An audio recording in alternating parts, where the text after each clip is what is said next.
11장에 우리는 기록된 다윗의 범죄에 대한 이야기를 계속 들었는데요. 이 다윗의 범죄 이야기를 두고서 어떤 성경 주석가는 창세기 3장에 기록된 그 인류 최초의 타락 사건 이후로 성경에서 가장 악명 높은 범죄의 기록이다라고 이렇게 이야기를 하고 있습니다. 그만큼 이 사건은 우선 많은 사람들에게 익히 잘 알려진 이야기입니다. 어제 말씀드린 것처럼 예수 그리스도의 족보가 기록되는 마태복음 1장에 다윗이 우리아의 아내에게서 솔로몬을 낳으니라 이렇게 기록하심으로써 하나님께서는 수천 년 동안 주님의 교회 모든 성도들에게 이 사건들이 계속해서 잊혀지지 않고 알려지도록 하셨습니다. 또한 이 사건이 우리들에게 이렇게 많이 기억되는 충격적인 사건이었던 이유는 그 당사자가 다른 사람이 아닌 이스라엘 최고의 왕으로 여겨지고 또 많은 사람들에게서 사랑받는 그 다윗이기 때문일 겁니다. 그 신앙심 있는 다윗이 또 그 신실한 다윗이 처음에는 아주 작은 죄악으로 시작했지만 점점 더 그 죄악을 눈덩이처럼 불려가는 모습을 보면서 우리는 크게 충격을 받습니다. 처음에는 그저 왕으로서 전쟁터에 나가기를 게을리하는 업무 태만의 모습을 보이는 그런 작은 게으름과 태만의 죄악이었지만은 그 죄악이 자꾸만 눈덩이처럼 커지고 불어나면서 사람들을 시켜서 거짓으로 그 사건을 덮으려고 하고 급기야는 가는 뿐만 아니라 살인, 교사, 사람을 실제로 죽이는 일까지 이어지는 끔찍한 사건입니다. 그래서 이 사건이 많은 사람들에게 굉장히 인상 깊게 충격적으로 다가오죠. 하나님의 율법으로 따지자면은 이 다윗은 당연히 사형에 해당하는 죄를 저질렀습니다. 레위기 20장 10절 말씀 보면은 이렇게 되어 있습니다. 누구든지 남의 아내와 간음하는 자, 곧 그의 이웃의 아내와 간음하는 자는 그 간부와 음부를 반드시 죽일지니라. 이 율법에 의하면은 다윗뿐만 아니라 밧세바까지도 사형에 해당하는 그런 죄를 저지른 것입니다. 레위기 24장 17절 말씀에서는 사람을 쳐 죽인 자는 반드시 죽일 것이요 이렇게 되어 있습니다. 자신의 부하인 우리아를 전쟁터에서 불러들여서 이런저런 계략을 꾸미다가 그게 안 되니까 결국 전쟁터에서 이 우리아를 죽이게 했기 때문에 다윗도 역시 죽음으로써 자신의 죄를 갚아야만 할 것입니다. 하나님의 율법으로 따지면 그런데 하나님께서는 다윗을 즉각적으로 심판하지 않으십니다. 다윗을 즉각적인 사형의 죄로 다스리지 않으십니다. 오늘 본문 말씀 보니까 우리아의 아내가 이미 아이를 낳았고 그 아이가 아프다는 이야기로 죽게 되었다는 이야기로 얘기가 끝나는 것을 봅니다. 그런 걸 보면 오늘 이야기는 최소한 다윗이 최초 범죄를 저지른 후에 1년이 넘었다는 이야기죠. 그동안 하나님께서는 계속해서 다윗에 대해서 참아주셨습니다. 그리고 회개할 기회를 주십니다. 하나님께서는 이렇게 사람들이 저지른 죄에 대해서 즉각적으로 심판을 하지 않으십니다. 반드시 오래 참으시는 하나님이시고 회개할 기회를 자꾸만 주시는 하나님이십니다. 만일 하나님께서 그렇게 오래 참으시는 하나님이 아니셨더라면은 지금까지 인류 중에 저와 여러분을 포함한 인류 중에 멀쩡하게 살아서 주님 앞에 설 수 있는 사람은 아무도 없을 것입니다. 하나님께서는 우리를 사랑하시기에 계속해서 오래 참으시며 회개할 기회를 주십니다. 물론 그 기간 동안에 다윗도 분명히 마음이 편치는 않았을 겁니다. 어떤 주석가는 쓰기를 이 죄악이 다윗의 마음을 얼마나 불안하게 만들고 불안정하게 만들고 다윗의 영혼을 짓눌렀을지 상상하기 어렵지 않다라고 얘기하면서 잠자리에 누워도 천장에 자신의 죄악의 죄목이 쓰여졌을 것이고 일어서면 벽에 자신의 죄목이 쓰여졌을 것이다. 그렇게 해설하고 있습니다. 그 증거로 다윗이 쓴 시편 32편 3절 4절 말씀 보면 다윗이 이렇게 고백합니다. 내가 입을 열지 아니할 때 종일 신음함으로 내 뼈가 쇠하였도다. 주의 손이 주야로 나를 누르시오니 내 진액이 빠져서 여름 가뭄에 마름같이 되었나이다. 하나님 앞에 죄를 자백하고 제가 하나님 앞에 잘못했습니다. 용서해 주시옵소서. 이렇게 회개의 기도를 했으면 그 영혼이 참으로 힘을 얻고 가벼워졌을지 모르지만 다윗은 그렇게 하지 못했습니다. 자신의 죄를 인정하지 않았고 하나님 앞에 고백하지 않았습니다. 그러는 가운데 다윗은 종일 신음하였다 그랬고, 그래서 뼈가 쇠할 정도였다 그랬고, 주의 손이 주야로 자신의 영혼을 짓눌렀다고 고백합니다. 참 고통스러운 나날을 다윗도 보냈을 것입니다. 그런 그에게 오늘 본문 말씀 보니까 구원이 찾아옵니다. 선지자 나단을 하나님께서 보내신 것입니다.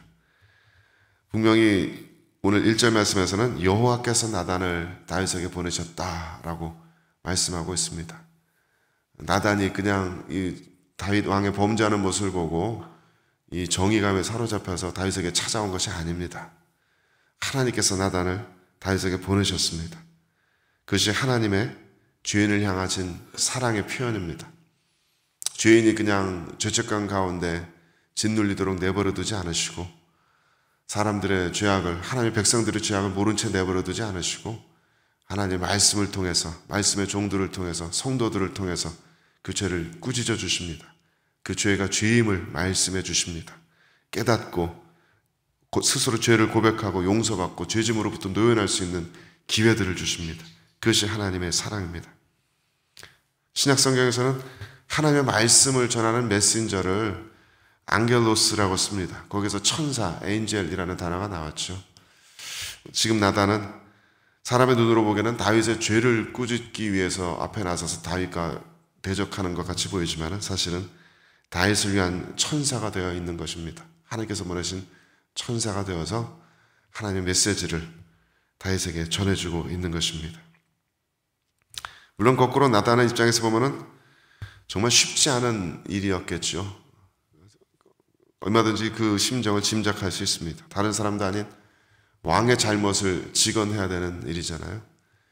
더더군다나 그 왕은 자신의 왕의 권력을 남용해서 부하 우리아를 아무도 모르게 그냥 죽여버린 사람입니다.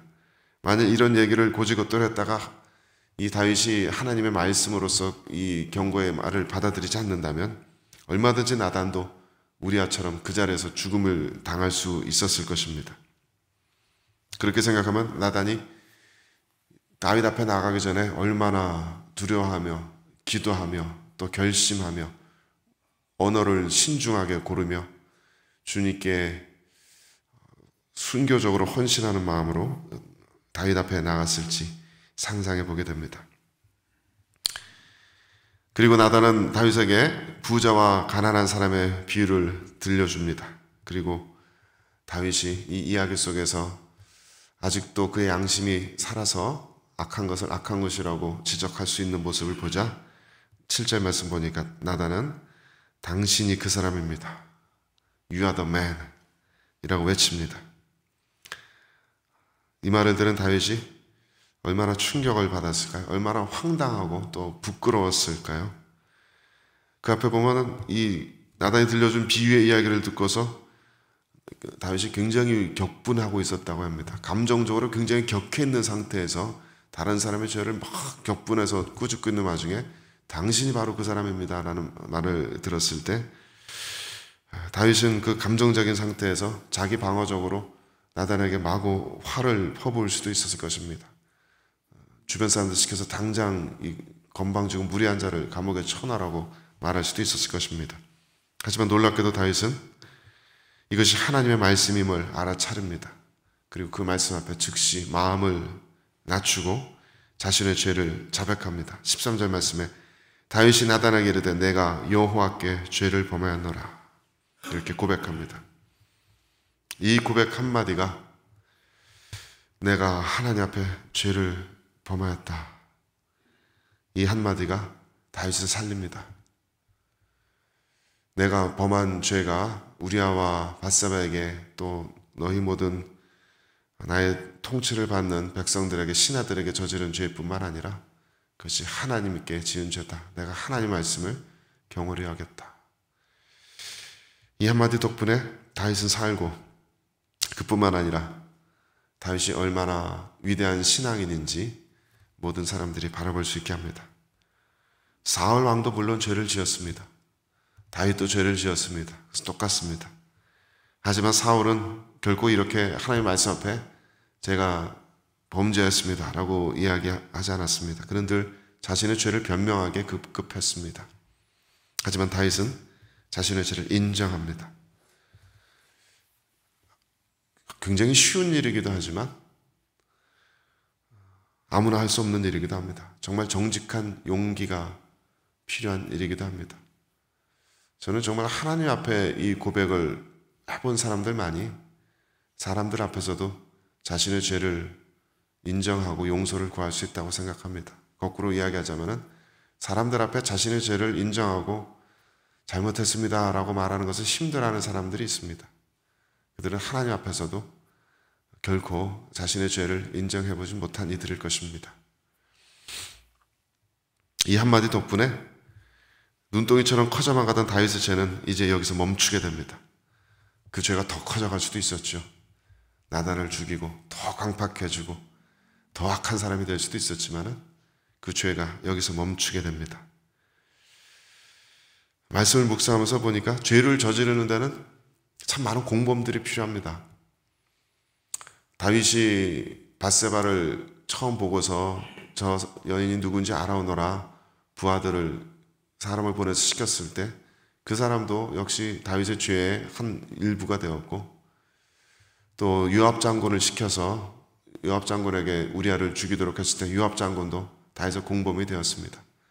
어제도 말씀드린 것처럼 어떤 신학자들은 밧세바가 일부러 그렇게 접근한 것이 아니냐라고 밧세바를 의심의 눈초리로 바라보는 이들도 있는데, 그런 환경을 만든 것도 물론 다윗 자신이지만 다윗이 왕으로서의 권력을 남용해서 그렇게 됐기 때문이지만은 밧세바도 그런 의심의 눈초리를 피할 수 없을 만한 정황들이 그렇게 있게 됩니다. 정말 다윗 한 사람 때문에 주변 많은 사람들이 그 죄악에 같이 휘말려가고 죄를 같이 만들어 갑니다만, 그래서 다윗의 죄가 이렇게 눈덩이처럼 커져만 갑니다만은 그 죄를 멈춰 세우는 데는 하나님의 말씀에 사로잡힌 단 한 사람이면 충분하다라는 것을 깨닫게 됩니다.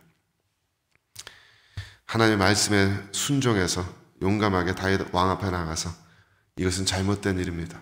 당신은 죄를 범하고 있습니다. 라고 이야기해주는 그 한 사람 나단이 있었기에 다윗의 죄가 여기서 멈춰설 수가 있습니다. 교회가 세상을 향해서 해야 하는 일들이 바로 그런 일들일 겁니다. 이것은 죄다. 이것은 죄입니다. 이것은 잘못된 일입니다. 라고 이 사회 속에서 양심의 소리의 역할을 하는 것이 교회 공동체의 역할일 것입니다. 그러자면 우리 교회 공동체 내에서도 우리 스스로가 서로가 서로에게 그런 하나님의 메신저가 되어주는, 하나님의 천사가 되어주는 그런 일들을 감당할 수 있을 겁니다.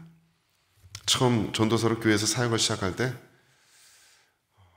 어떤 권사님과 무슨 일인지 기억은 잘 나지 않는데 교회 앞에 커피숍에 앉아서 한참 이야기를 나눴던 적이 있습니다. 그때 권사님이 그런 말씀을 하시더라고요. 나이 들수록 점점 더 내가 뭐 잘못했다고 해서 나를 꾸짖어주는 사람이 없다. 전도사님이 늘 말씀으로 나를 좀 꾸짖어주는 사람이 되어주세요. 그렇게 말씀하셨던 것이 기억이 납니다. 그때는 그닥 마음에 이렇게 깊이 느끼질 못했는데 그 말씀을 듣고 생각해보고 또 살다 보니까 정말 나이 들수록 나의 죄를 꾸짖어주는 사람도 없고 내가 다른 사람의 잘못을 꾸짖어준다는 게 그닥 쉽지는 않은 일이라는 것을 느끼게 됩니다.